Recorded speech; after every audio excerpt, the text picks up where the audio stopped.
জাতীয় পার্টিতে একদিকে ভাঙনের সুর, অন্যদিকে ঐক্যের আহ্বান। জাতীয় পার্টির বিভিন্ন পন্থী নেতাদের পাশাপাশি সদ্য অব্যাহতি পাওয়া নেতারা এই ঐক্যের ডাক দিয়েছেন।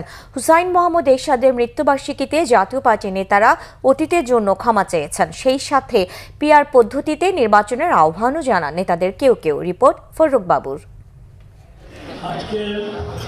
জাতীয় পার্টি ক্ষমতায় থাকাকালীন ওই সময়ের মন্ত্রীরা বিভিন্ন প্রেক্ষাপটে দল ছেড়ে দেন, আবারও ঐক্য করতে তারা এক মঞ্চে। জাতীয় পার্টির প্রতিষ্ঠাতা হুসাইন মোহাম্মদ এরশাদের ষষ্ঠ মৃত্যুবার্ষিকী উপলক্ষে সোমবার রাজধানীর একটি হোটেলে স্মরণ সভার আয়োজন করে পল্লীবন্ধু এরশাদ স্মৃতি সংসদ। সভায় নেতারা দেন ঐক্যের ডাক। জাতীয় পার্টি থেকে বহিষ্কার হওয়া নেতারা সবাই নতুন নতুন রাজনৈতিক দল খোলেন। সব দলের সাথেই যুক্ত জাতীয় পার্টির নাম। স্মরণ সভায় জাতীয় পার্টির রওশনপন্থী, কাজী জাফরপন্থী, মঞ্জুপন্থী নেতাদের পাশাপাশি জাপা থেকে সদ্য অব্যাহতি পাওয়া নেতারাও অংশ নেন। জাতীয় party JP chairman Anwar Hossain Manju বলেন, বুর্জুয়া রাজনীতিতে বিপ্লব হয় না। যারা দেশে গণতন্ত্রের লড়াই করেছে তারা বড় স্বৈরাচার। মুখের কথা আর কাজের ধরন তাদের এক নয়। এদেশে মানুষের ভেতরে পরিবর্তন আনা অত্যন্ত দুরূহ, অত্যন্ত কঠিন কাজ, প্রায় অসম্ভব কাজ। কেননা এই পৃথিবীতে যে ব্যবস্থা আস্তে পৃষ্ঠে বেঁধে রেখেছে, তারা এখানে সংস্কার করতে দেবে না। সংস্কার করতে গেলে তার পতন হবে, তার মৃত্যু হবে, তিনি নিহত হবেন এবং তার চরিত্র হনন করা হবে।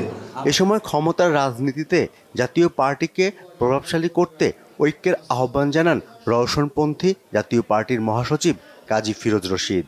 ৪৫ বছর রাজনীতি করতেছি আমরা, আমাদের অনেক ভুল হয়েছে। আমরা দেশবাসীর কাছে অবশ্যই ক্ষমা চাই সেগুলোর জন্য। এবং আমরা আজকে যারা এই মঞ্চে বসে আছেন সবাইকে নিয়ে আগামীতে নতুন করে আবার আমরা জাতীয় পার্টিকে পুনর্জীবিত করে সামনের দিকে এগিয়ে যাব।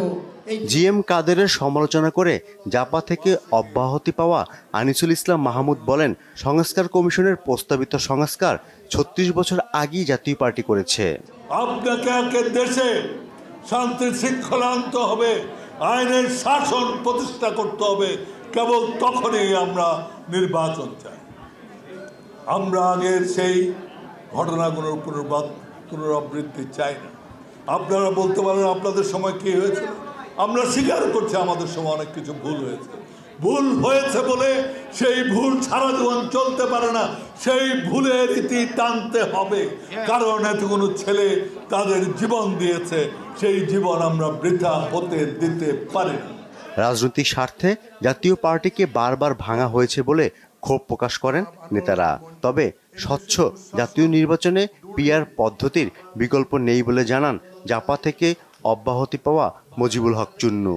যে এরশাদ বলে গিয়েছিলেন যে বাংলাদেশের নির্বাচন যদি নিষ্কলুষ করতে হয়, নির্বাচন যদি সত্যিকারের ন্যায় ফেয়ার নির্বাচন করতে হয়, তাহলে পিআর পদ্ধতি ছাড়া অন্য কোনো সিস্টেমে সম্ভব নয়। আজকে বাংলাদেশে অনেক রাজনৈতিক দল পিআর পদ্ধতিতে নির্বাচন করার জন্য দাবি তুলছে। ঐক্যবদ্ধ জাতীয় পার্টি গড়তে কাউন্সিলের মাধ্যমে দায়িত্ব বন্টনের কথাও বলেন তিনি। এদিকে বিকালে রাজধানীর কাকরাইলে জাতীয় পার্টির কেন্দ্রীয় অফিসে এরশাদের মৃত্যুবার্ষিকী উপলক্ষে পালন হয় বিভিন্ন কর্মসূচি।